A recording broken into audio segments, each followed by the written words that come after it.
My name is Eric Moss. I serve as CEO of Bryan Medical Center, and I want to first offer a warm welcome to each of you, as well as to express my appreciation to you for being a part of this important conversation around youth mental health. We're really proud of being able to host this event at Bryan, recognizing our commitment to mental health. In fact, next year we celebrate our 100th anniversary at Bryan, and thank you. It's important to know that mental health services has been an important part of our history. In fact, not only this broad continuum of mental health services that we're privileged to offer, but some important distinctions. We were one of the first in the regions to open a dedicated mental health emergency department.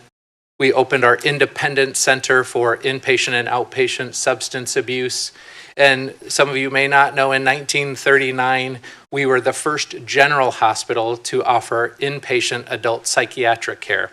And so mental health has been an important part of our history, and we're grateful to be able to extend our commitment and recognition of mental health with this important conversation today. I'll now invite Lori Seibel, President and CEO of Community Health Endowment, to offer some additional opening remarks.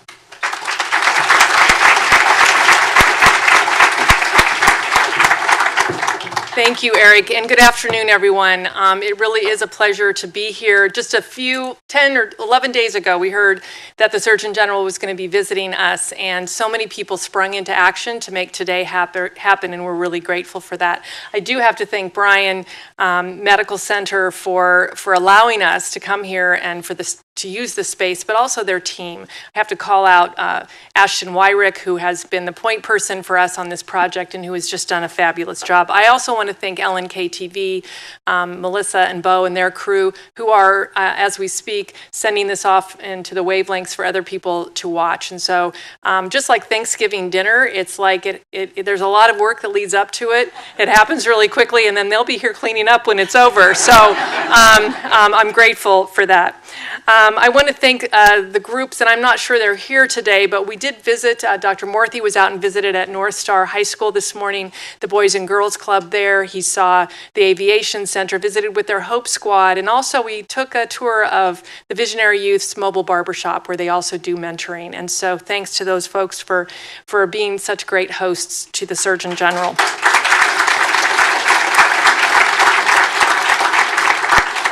I have to thank my staff, especially Emily and Morgan, who are probably not in the room. They're probably still, oh, I see Emily back here.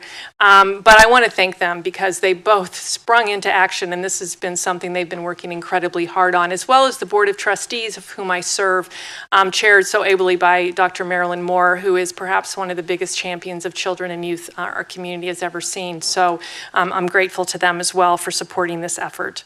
And finally, I want to thank the Mayor's Office for joining us in bringing this event to fruition, to Amanda Barker, our point person there. We've been attached at the hip lately, and so I'm really glad that we had the opportunity to work with her.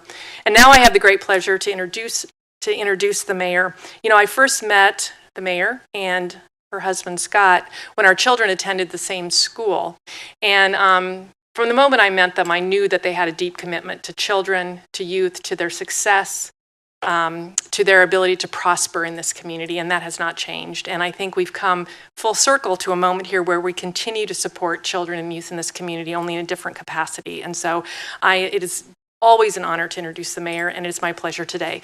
Mayor Larian Gaylord Baird.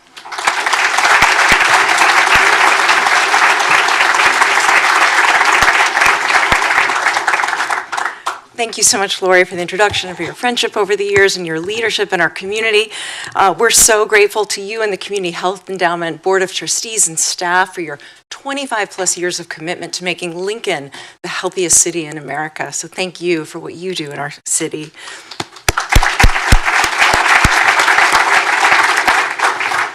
And thank you for working so closely with our Lincoln-Lancaster County Health Department, led by the one and only Pat Lopez, the director of the Health Department, who is here with us today.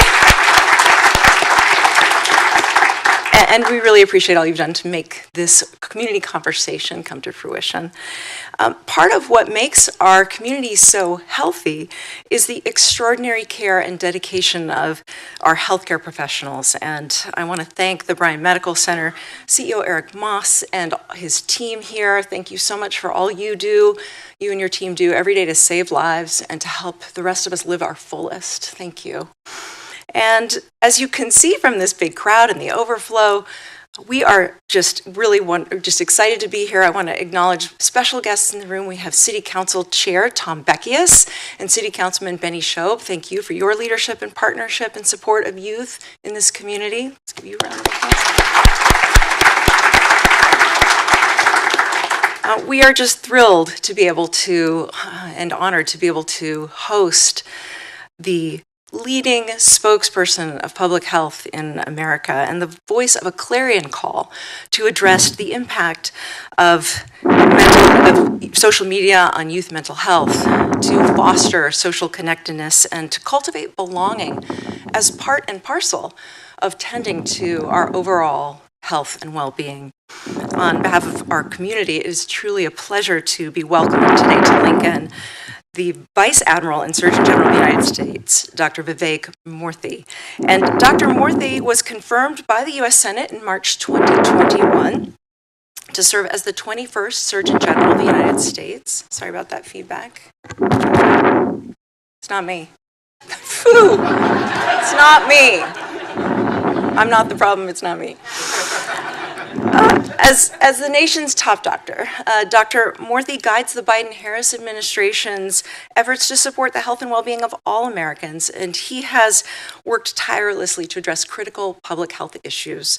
He has issued Surgeon General advisories on the epidemic of loneliness and isolation, on the burnout of our healthcare professionals.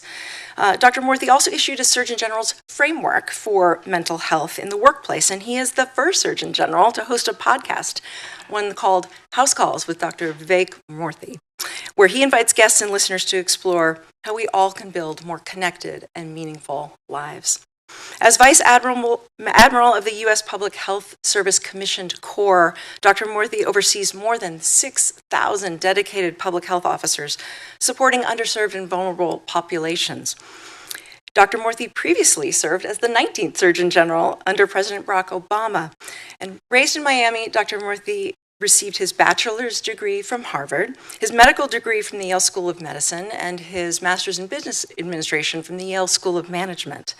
Last year, Dr. Murthy released a landmark Surgeon General's advisory regarding the impact of social media on youth mental health.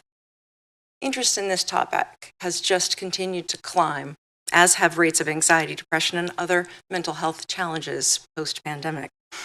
Here in Lincoln, we know that to truly be the safest and healthiest capital city in the country, we must purposefully protect the mental health of our youth.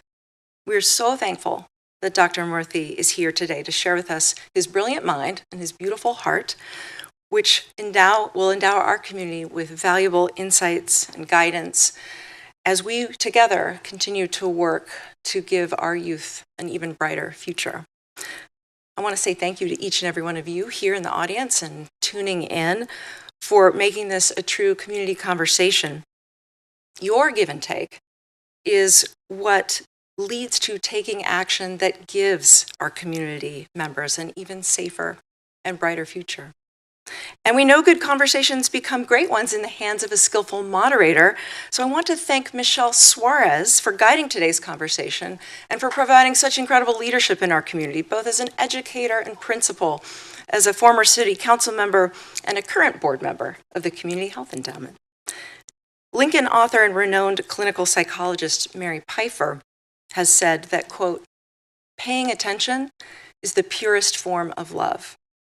So with her wise words in mind, let's give our attention, our love, and a big Lincoln welcome to Dr. Vivek Murthy.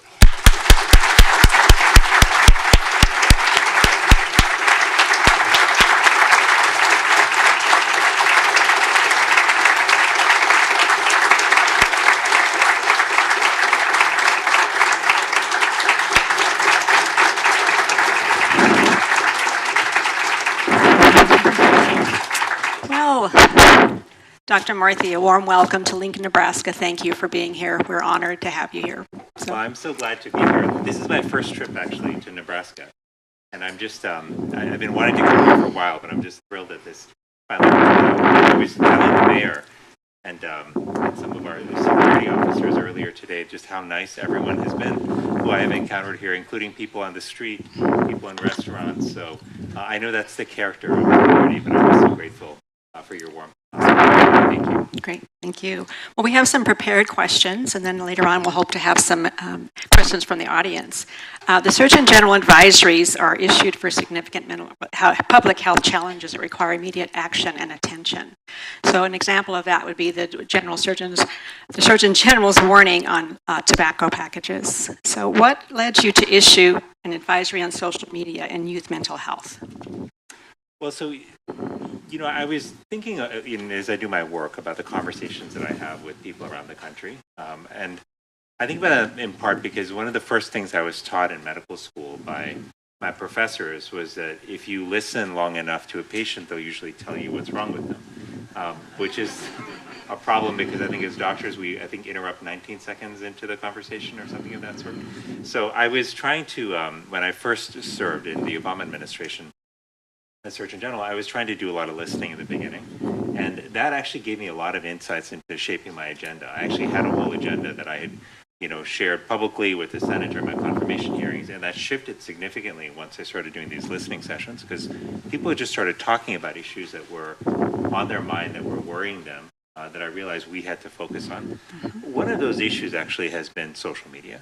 So the most common question that I was getting from parents all across the country, whether it was in rural areas or urban areas on the coast and the heartland, was about whether social media was safe for their kids. And inside, many parents were actually asking that question from a place of worry.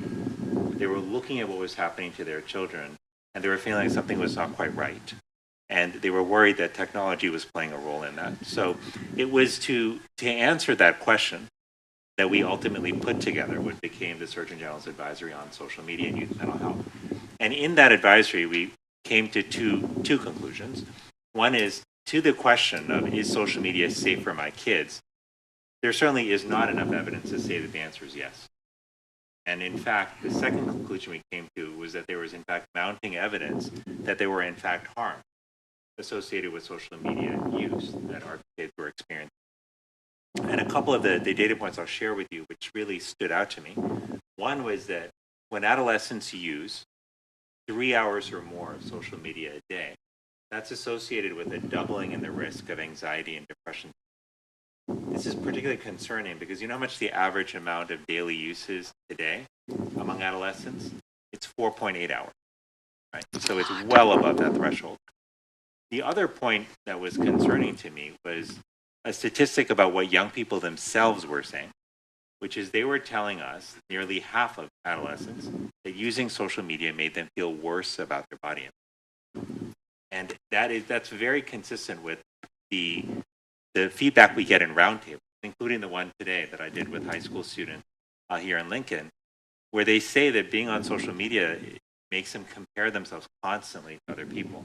Now, many of us growing up compared ourselves to other people, right? We've been comparing ourselves to other people for millennia. That's the human thing to do. But I was comparing myself to like the 30 or 40 kids in my class, maybe to something I saw on TV.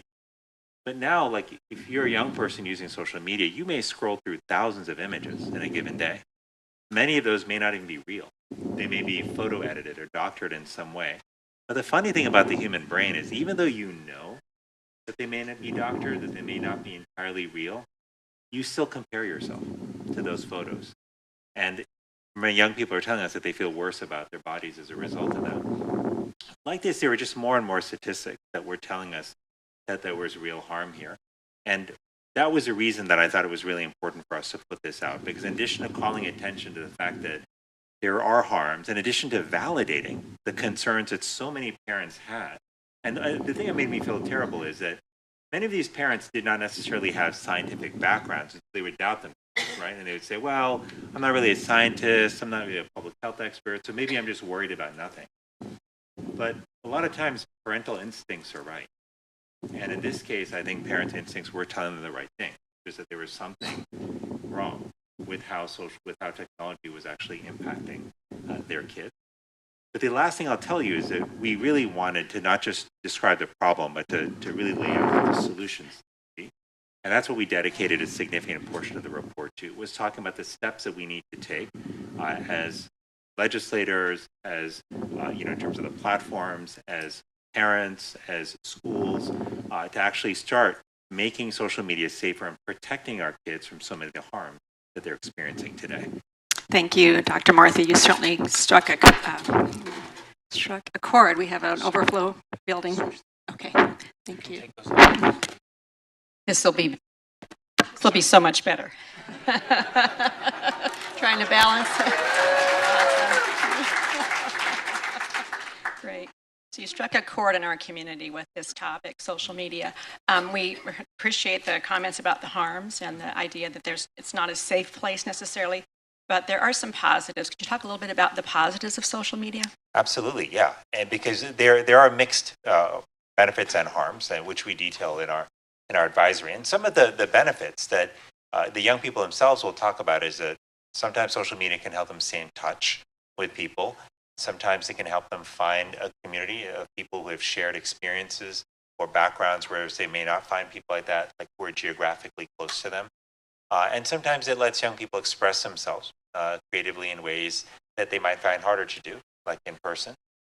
And so I think that the challenge, I think, with the conversation that we had been having for a number of years was one that said, well, if there are any benefits, then we shouldn't make any changes because we don't want to take away those benefits. But I'd ask you just to pause for a moment and think about like cars for a moment. And for those of you who are maybe a bit older, I put myself in that category, and you remember what it was like growing up when you were rolling around in the back of the station wagon, right? When your mom or dad was driving and nobody was wearing a seatbelt and nobody had to. But how many people remember that?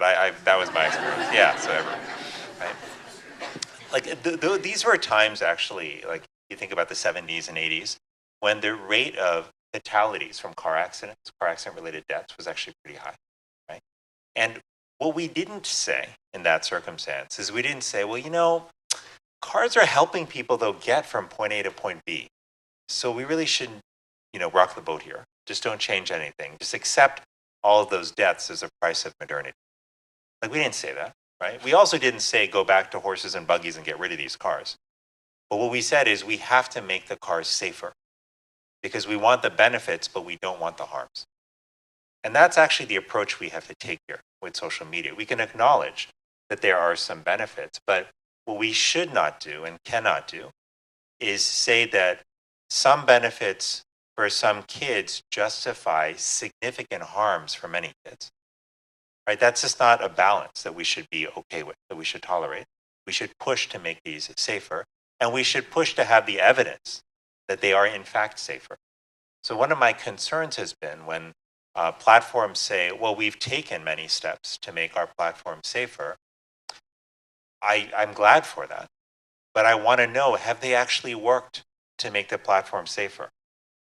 And that's where we have not seen evidence that is in fact the case, that the harms that I just described, the increase in risk of anxiety and depression symptoms, the effect on how kids feel about themselves, particularly about their body image, the erosion of time that was previously going to sleep and learning and in-person interaction that is being siphoned off as kids are inhabiting more of an online world. Are those getting better? We don't have data to see that tells us that any of the interventions that the companies are making are necessarily solving those problems for our kids. And that's why I think just in a very objective scientific way, we should demand transparency and demand results, right? And we should make sure that we have those because it's our kids' lives that are at stake, right? And we do this with a lot of other products kids use, by the way. Now, I have young kids. My kids are 6 and 7 right now.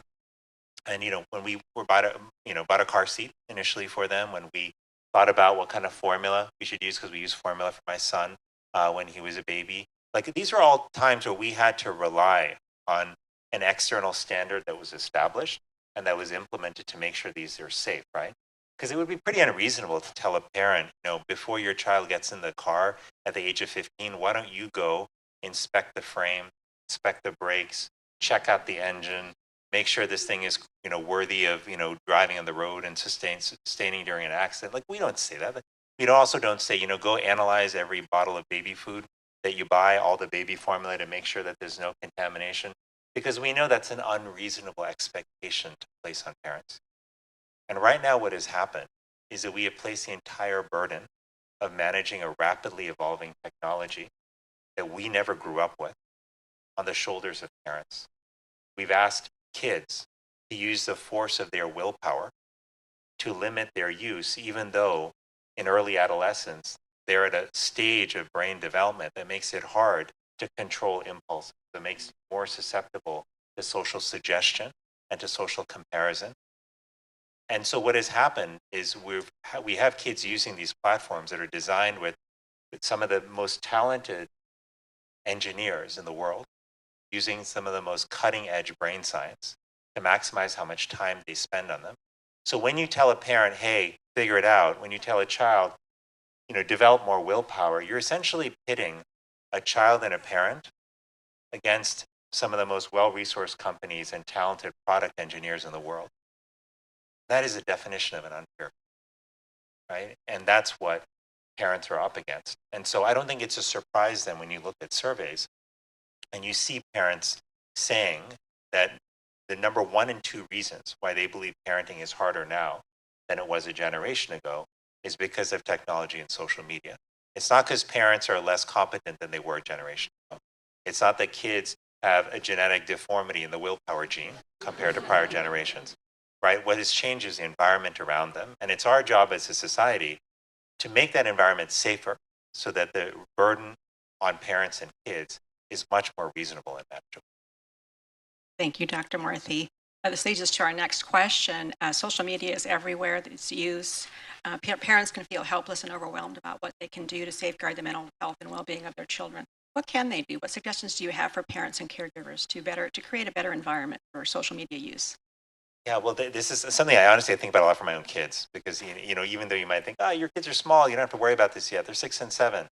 My daughter, who's 6 and who's in kindergarten, last year when she was in preschool, she came home one day, and she was doing something cute, as kids often do at that age, and so we took a picture of her, and she asked us if we could post it on Instagram.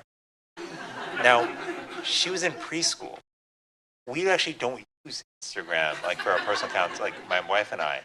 Well, where did you hear about this? So it turns out her preschool classmates were talking about posting pictures on Instagram, right? So we all have to worry about it at very young ages. And actually, just out of curiosity, how many of you either have kids or grandkids and have found it challenging to figure out how to manage social media in their lives? Yeah. So this is like a universal struggle that people are having. So the good news is I think there are some certain steps that parents can take.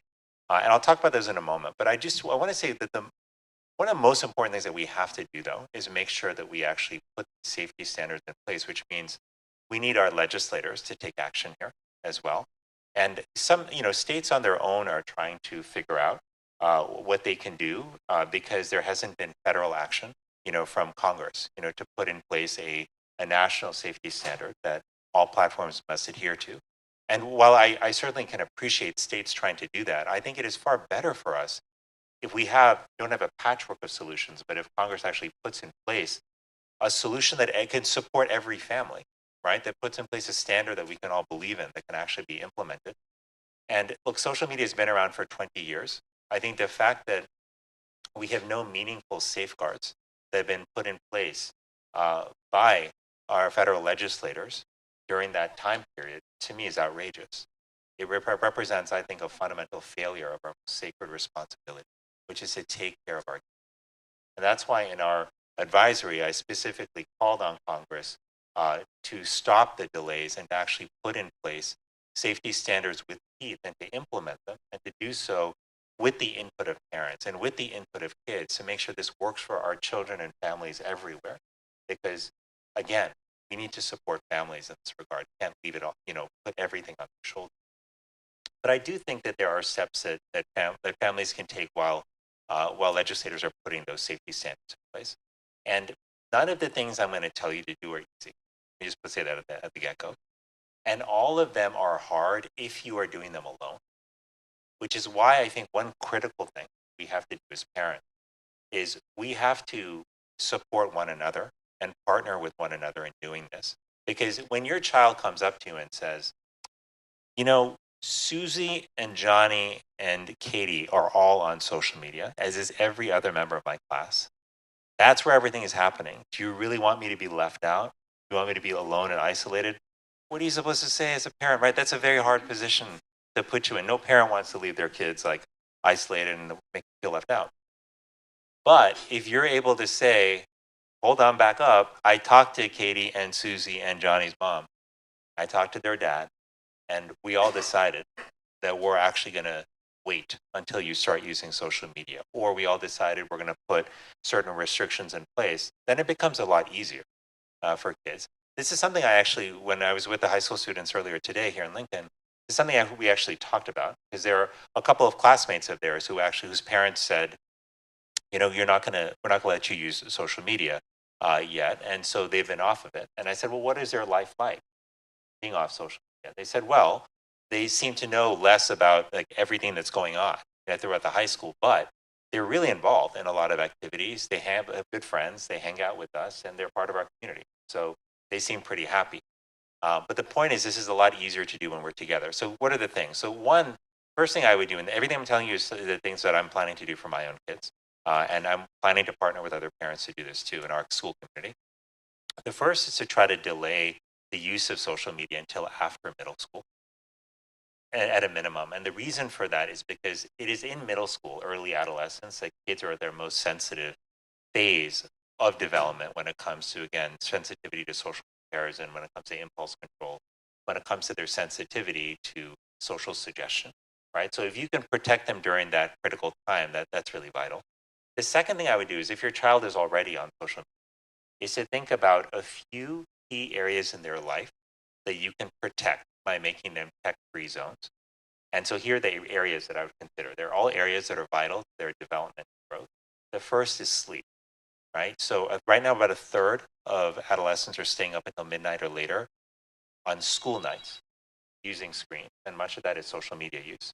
So if you can, for example, say, okay, 1 hour before we go to bed, I'm telling you things, suggestions actually I've heard from a lot of parents around the country that they're now implementing.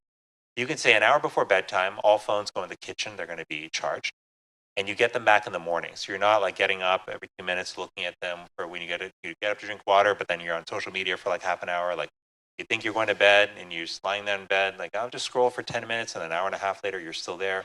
Like you're not having that experience. By the way, this happens to adults too, as I'm sure many of you have experienced. I have too.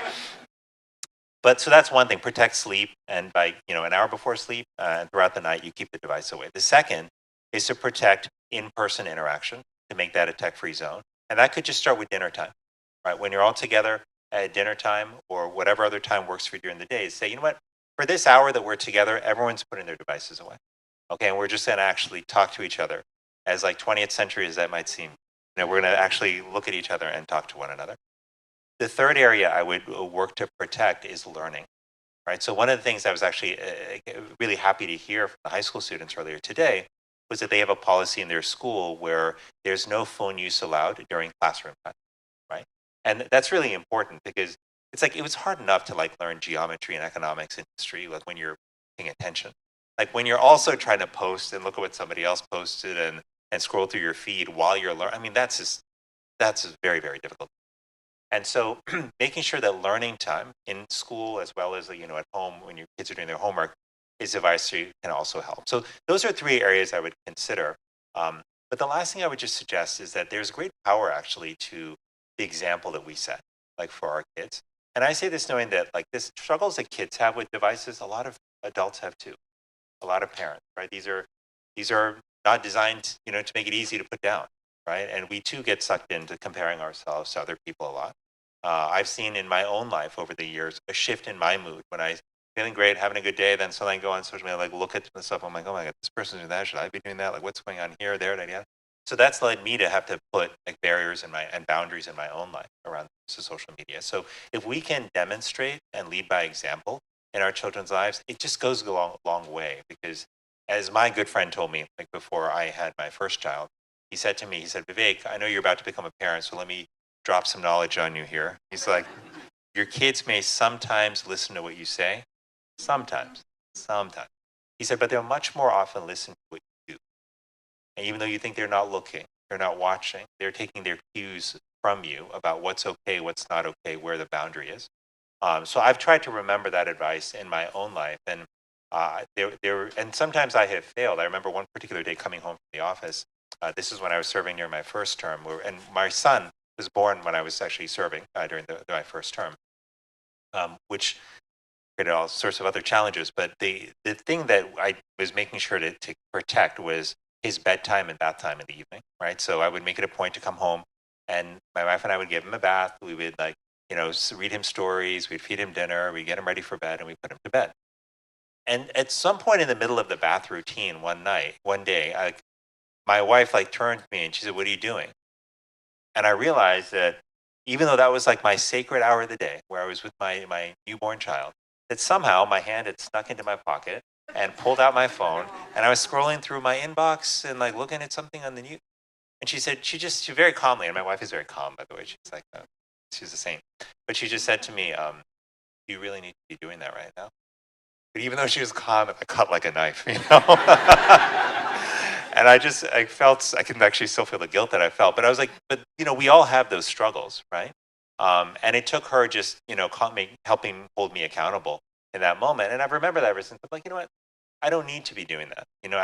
When I'm with him, let me focus on him. And as I've gotten older, I've realized that my kids are really watching. They notice sometimes what we're doing with our devices.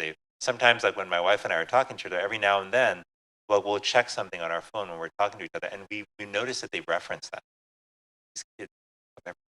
So anyway, that's the last thing I would just offer is I do think that there's great power to our example, but just to reinforce what I said at the beginning, this is all hard when we're alone. And if you find it hard to do alone, it doesn't mean that you're weak-willed or something. It's because behavior change is hard, and when you're up against technology that's specifically designed to maximize how much time your kids spend on it, it's particularly hard. But if we can have each other's backs on this, if we can make pacts with one another and say, you know what, why don't we do this as a few families together? And why don't we hold each other accountable? It can help a lot. I've got 2 friends in my life who I do that with. When I had to have hand surgery in February of last year, and these 2 buddies of mine called me up. They said, "Hey, you're going to have a couple of days while you're recovering. That's a great time to make a change in your life. What change do you want to make?" And I said, well, one of the things I want to do is I want to stop using or checking social media because I realize it doesn't make me feel good. So they said, "Okay, great. We're going to hold you accountable to that." And every couple of days after that, they would message me, "How did today go? How did today go?" And it really helped. There was moments where I was feeling twitchy, I wanted to just check, oh, let me just see, I think I'm okay, I'll just check for 2 minutes. I'd remember, they just texted me yesterday. So we all need each other to to keep each other on the track. And there's nothing wrong with that. That's just part of human behavior, human evolution. We've evolved like that for thousands of years. But we particularly need to lean on each other when it comes to making these kind of shifts and changes with our kids regarding social. Thank you. You talk with kids across the country, and what suggestions do you have for children and adolescents to keep them safe in social media spaces? Well, the thing I found about young people is that, and I found that today as well at the round table, they're just remarkably insightful. You might think, oh, they're just blindly walking through the social media experience. They're not at all. Their eyes are wide open, and many of them know both the benefits, but they're acutely aware of the harms that they're experiencing. The challenge they often have is that they may not feel like they're able to put the device down or break the connection with the device. There's also a collective action problem. So similar to how with parents, often we're dealing with this alone. A lot of times young people are not talking to each other about the challenges they're dealing with with social media. They're just trying to manage it on their own. And so one of the things I often tell young people is to start with, this is something you should talk to your friends about. And don't feel like you're guilty, you failed because you're struggling on your own. If you talk to them, you'll realize that they're all struggling. And that's one of the things that comes up in all of our roundtables. There's great power. The young people usually leave those roundtables being like, oh, now I've got other peers who I know are going through the same thing I'm going through. Maybe we can do this together. The second thing I often tell them is to trust some of their instincts here. Their instinct is telling them that they're not feeling good when they're using social media, they should pay attention to that, right? That's not normal, right? That if something is not making you feel good consistently over time, that's a warning sign that something should change. And then the third thing that I often tell them is that taking breaks is okay, but we need to do that ideally in partnership with peers. And this is where I found it really interesting because I was down at the University of Miami I just finished a college tour that I was doing. Not for my kids. I'm not trying to get them into college next year. I'm not that kind of parent. But more a college tour that we were doing around loneliness and isolation, which is an issue that we issued a Surgeon General's advisory on last year and we can talk about this if you like, but a profound wave of loneliness and isolation that has swept across America that is affecting all age groups. 1 in 2 adults struggling with loneliness right now in America, but the numbers are much higher among young people.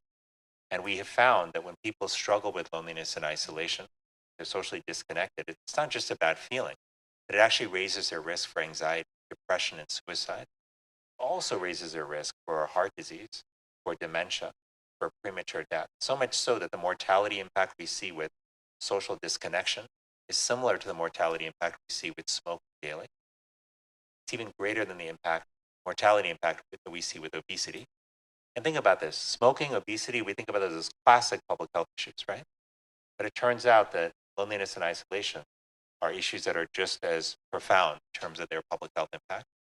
So we've been doing this college tour, focused on loneliness and isolation. And I'll just say parenthetically that of all the events that I've done as Surgeon General over now almost 6 years, I have never seen the kind of demand and engagement that I saw at the college tour events, because this issue is affecting young people so deeply and they know it. And they would often ask me on the tour, how are we supposed to start conversations with other people when that's just not the culture anymore? And I would say to them, what do you mean it's not the culture anymore? And they'd say, well, if you don't know somebody, people are usually listening to stuff on their earbuds or they're looking at their phone or they're, on their laptop. Like it feels intrusive and it seems weird to just go up to someone, and talk to them. I was even in my own office, like talking to some folks about this, and one of the younger members of our team who just graduated from college, he turned around in the discussion. He said, I don't know anyone who's just gone up to someone they don't know and said hello. He's like, that's just weird. Like people just don't do that anymore. And so this is like what we were hearing from college students everywhere. But they would also tell us about how sometimes, interestingly, their experience of social media, by the one hand, it allowed them to stay in touch with, old friends or know what people are doing. It was a different quality of connection than actually talking to somebody face to face. And that gradual transfer of our interactions from offline to online has come with a diminishing of quality of interaction as well. So some of them, recognizing that, decided to take a break. And they did so, with a couple of partners. And at the University of Miami, this came about with one student who was in our group, told us, she said, I live 20 minutes from campus. I should be going to see my parents all the time. But I often find that when I have a 3-hour block, that I'll just be like, okay, I'm going to leave in 10 minutes. I'm just going to scroll through my feed on Instagram. And then 3 hours later, I'm still there and I've lost my window to go see my family. She's like, this, and every head was nodding, all the other students, right? So she said, I just made a decision a couple months ago that I'm going to limit my use of social media to 45 minutes a day. And everyone gasped around the room, like, oh my God, this is such a big step. And she said, it's been amazing though. It's made such a huge impact on my life. And I feel so much better. So at the end of that roundtable, I asked them by show of hands, I said, how many of you would like to do what she did to set that limit? And they all said, we've tried, we just can't do it. I was like, what if you did it together? They're like, oh, that's a good idea. So now that group is going to do it together. Another university I was at, one of the students said, I just needed to take a break entirely. So I took a 2-month break. And I said, what did you feel during those 2 months? She said, the first 2 days I was twitchy. I wanted to go and check. She's like, but after that, she's like, I noticed these changes. She said, number one, is that I started to feel better about myself because I wasn't just constantly comparing myself to other people all the time. She said, I was also more focused on what I was doing, how I was living my life, and less guided by what other people said I should do in terms of applying for this internship or doing that or getting into this club. She said, the third thing I noticed, she said, I had fewer people that I was in touch with, but the people I was in touch with, they became really good friends and it was really fulfilling interactions and relationships. And I felt really happy, right? So these are the things that students can do. But again, it's much easier to do them together which is why like I've actually been really interested to see that there are student movements that are popping up around the country, including one called the Log Off movement, which is a movement where young people are coming together to help support one another in creating boundaries around their use of technology and talking more openly about how the use of tech is making them feel, and in trying to get back to some good old-fashioned in-person interaction. It's not to say that, again, that there's no use for technology, no role for tech, but I think our history and evolution over thousands of years has guided us to be people who interact with one another face to face. And that's how we build relationships, because we're not just hearing the content of what someone else is saying, we're reading their body language, we're paying attention to their facial expressions, to the tone of their voice. It's why we tend to be nicer in person than we do online, right? Because we're processing all of that together. Whereas when young people are primarily living online, they tell us that they feel like they're exposed to vitriol a lot, to sort of, they say everyone just seems to be really mean all the time, you know, like online, or they're making comments that are offensive and they're about like how people look and this and that, or about what they believe and their ideas. We just behave differently when we're not in person. And so I do think that there's a great rebalancing that needs to happen, like in our lives right now. And all of us are part of helping engineer that.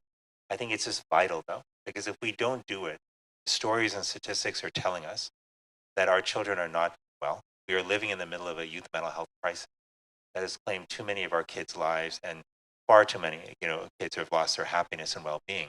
And it's taken a toll on parents too. Like the big, sort of the dark secret behind the youth mental health epidemic is that there's a parent mental health crisis taking place as well, the shadow.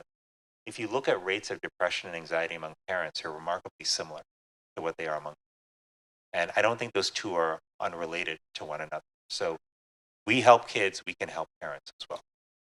Thank you, Dr. Murthy. We have so many questions for you, but we do want to have a chance for the audience to ask questions. So I think we have staff that are picking up kind of index cards that have questions, and they'll be bringing them up shortly.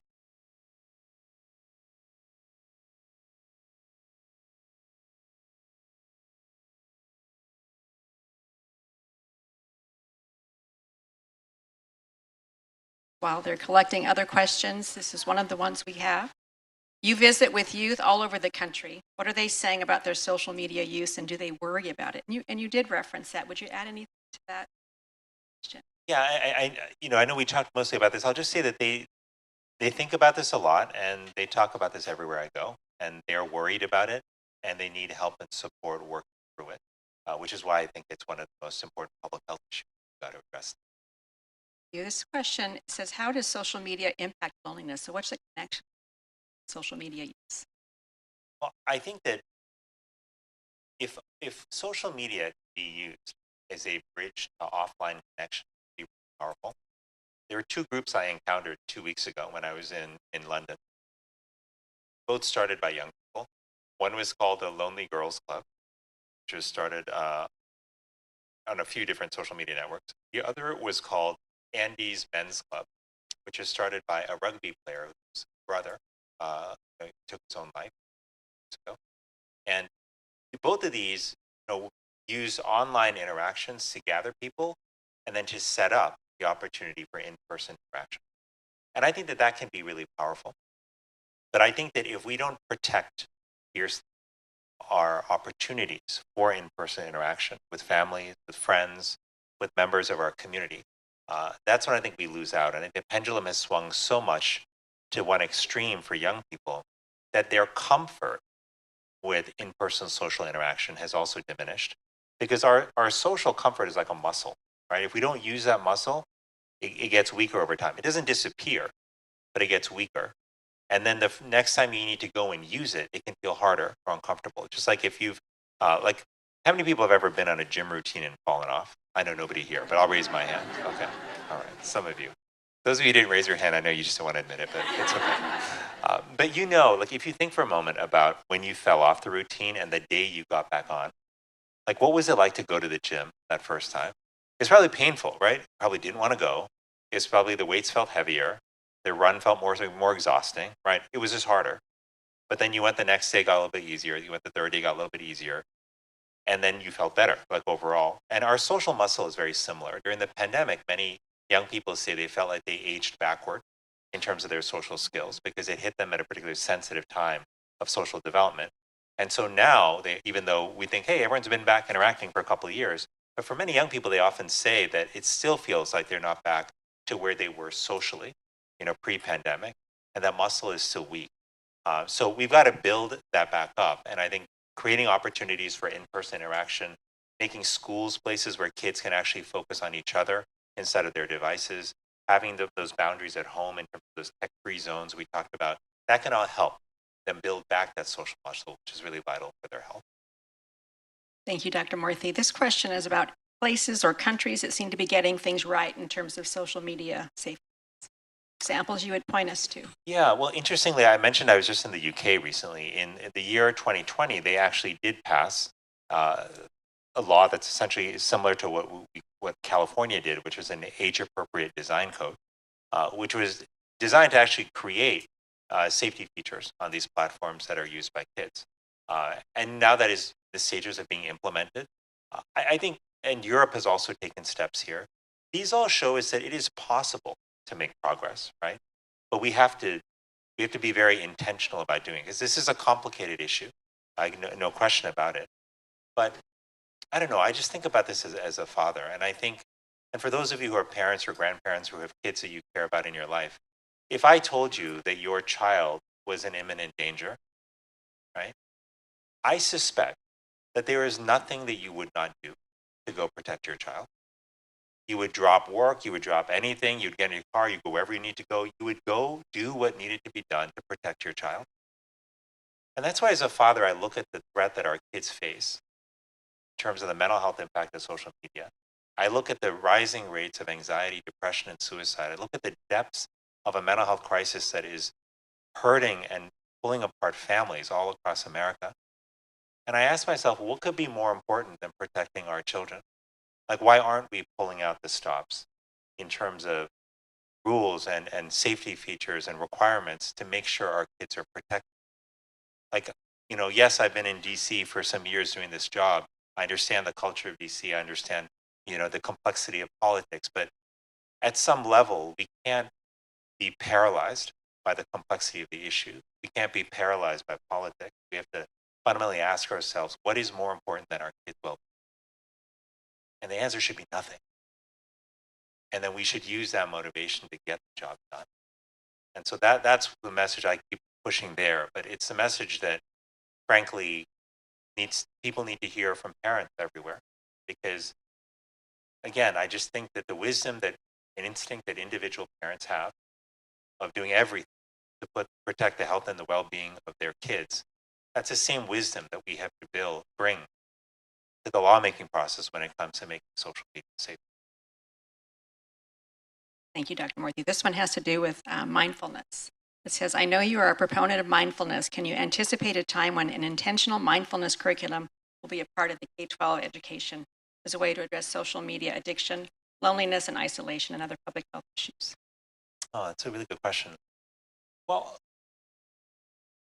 it's interesting. I think that there are a lot of mindfulness is a pretty good practice that I've become familiar with over the years, and many friends who have been part of mindfulness sort of trainings and practices.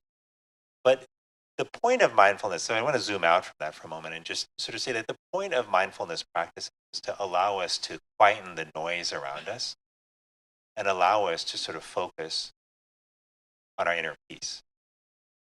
And if you think about it, that's something that increasingly a lot of us need in our life. We need something in our life that can help us quieten the noise, because there's a lot of noise, right? Like these devices that we hold in our pocket are bringing us headlines 24/7, right? They're bringing us messages and alerts and notifications. Everywhere we go, we see TVs up in the airport, here, there, and everywhere that are constantly throwing news at us, right? On social media, we got friends who are posting all kinds of stories. Like information is coming at us in a way that just wasn't true when I was growing up. It's like the volume dial has been dramatically turned up. And there's no time to turn it down. There's no space you can go when it ratchets backward, right? And so we need something in our life that can help us find that peace and quieten that noise. Now, for some people, that may be prayer. I grew up in a family where faith was very important, and prayer and spiritual practice was an important part of how we found our center again. But it can be other things for people. It may be time in nature.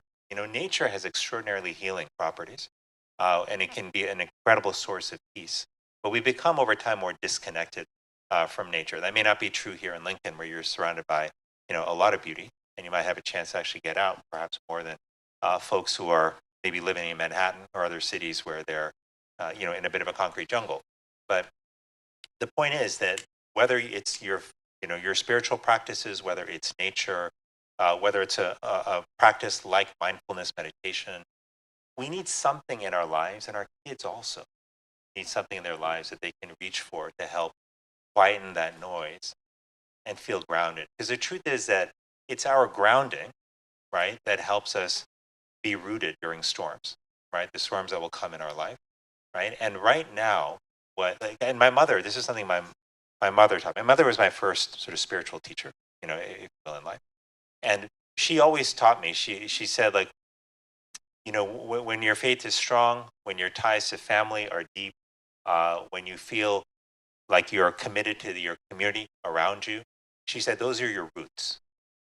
And during hard times, those roots will keep you steady. So even if you sway and you bend, you won't break.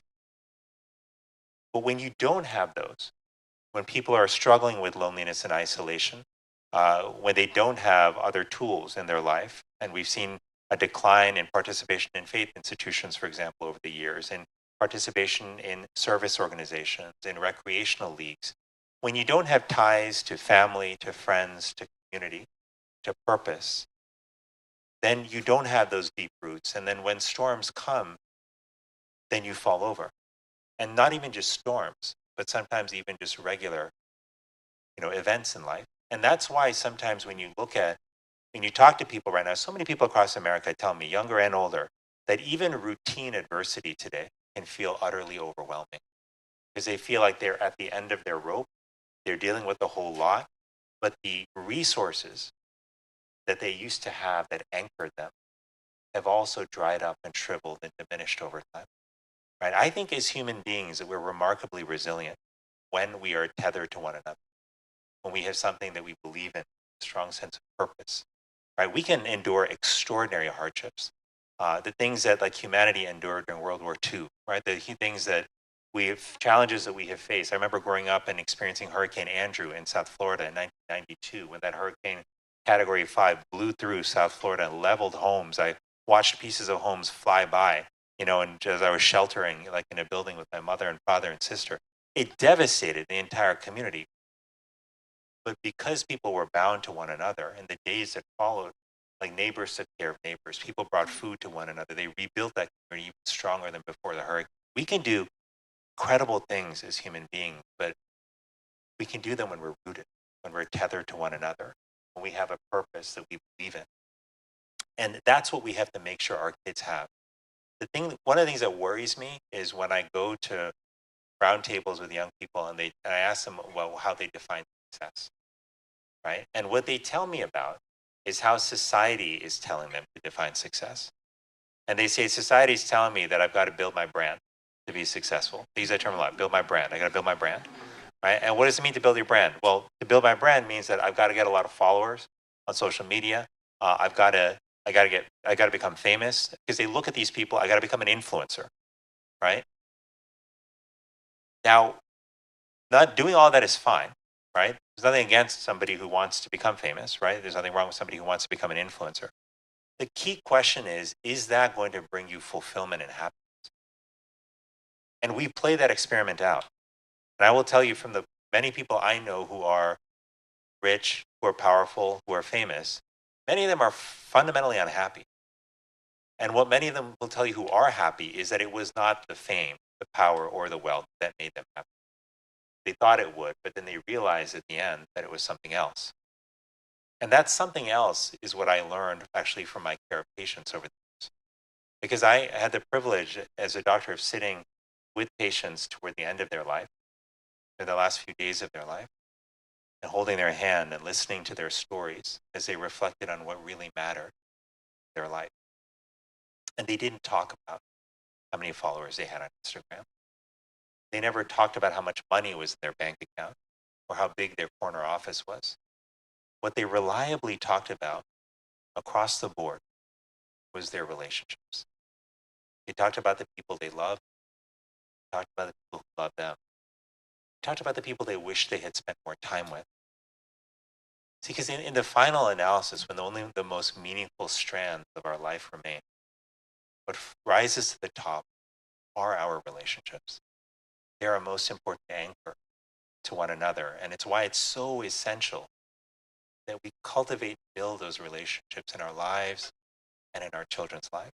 If we do that, we'll give them deep roots, the foundation for fulfillment, for standing up in the face of adversity, and for ultimately finding happiness, which is what we all want for.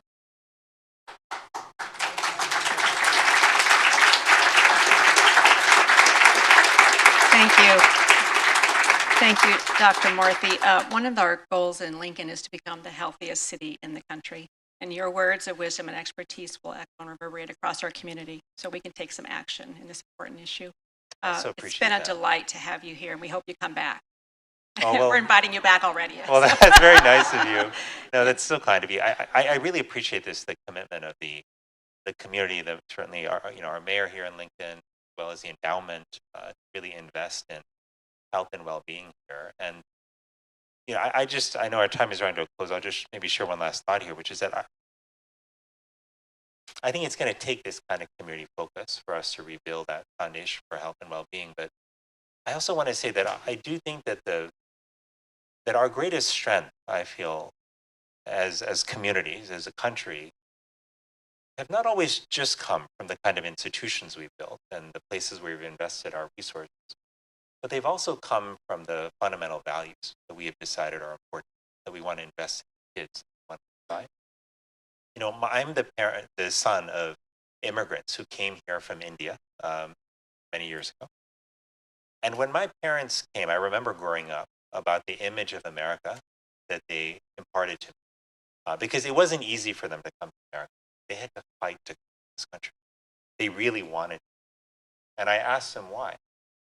And the image that they gave me of America was as of a nation of compassionate, courageous optimists.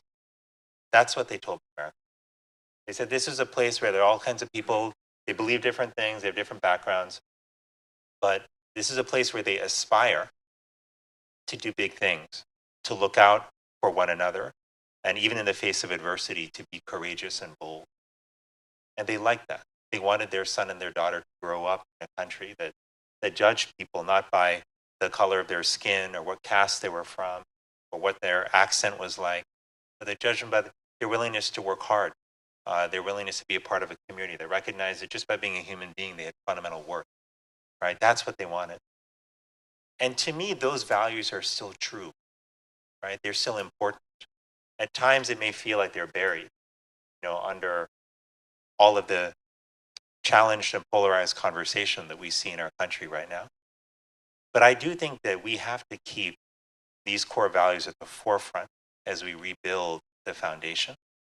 And I, again, think about this just very personally, like for my own kids. Like when I found out I was going to be a dad, it was one day I came home from work during my first term, and my wife Alice was sitting at the dining table, and she was smiling. I was like, "Oh, what's going on? Something great happened today?" And then I looked in the table, and there was a pregnancy test indicator, and it was positive. And I just felt, for those of you who are parents, or you just know that feeling is overwhelming when you find out that you're going to become a mom or a dad, and you feel all the joy, and then you feel all the anxiety. How am I going to do this? Like, who's going to teach me how to change a diaper, much less like raise a child and bring them into the world? But the thing that actually I found myself worrying about in the days that followed was, and this was 2016. It was a time where, there was a lot of challenges, like in the country, in terms of there was a lot of violence that was taking place in the community. There was a lot of polarization that was getting worse. There was a lot of challenges, right? And I looked at all of that, and I asked my wife, I was like, what kind of world are we bringing our kid to? And it felt like there was a lot of fear in the world. And that fear was manifesting as anger and as insecurity and as vitriol and as division. And that we were pulling apart instead of pulling together. And we looked at that and we said, you know, what we really want for our children, we're blessed to have this baby and to hopefully have more, is we want our child to be raised in a world that's powered not by fear, but powered by love. Everything I've learned in my life from scripture is that, and scriptures I've studied across faith tradition, is that love is our greatest power. Right? It's when it informs how we treat each other, when it informs our purpose in the world, then beautiful things happen. And that love can manifest as kindness, as compassion, as generosity.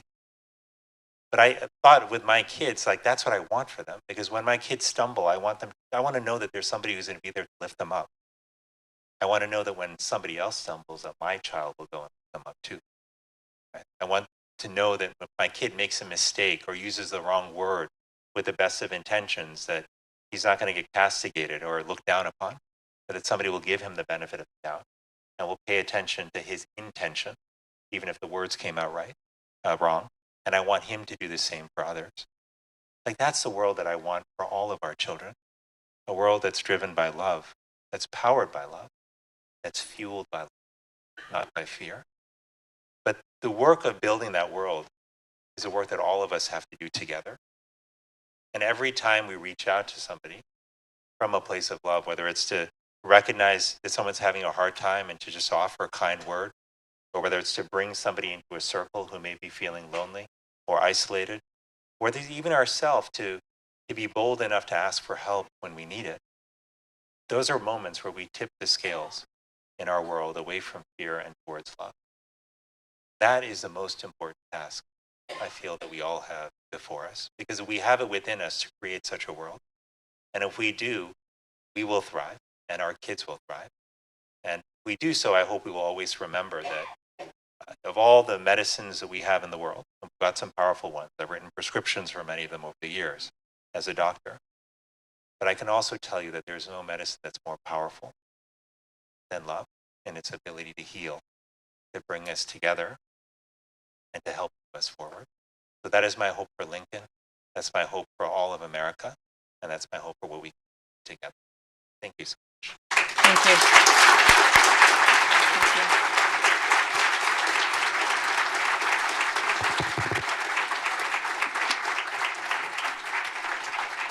Hi, everyone.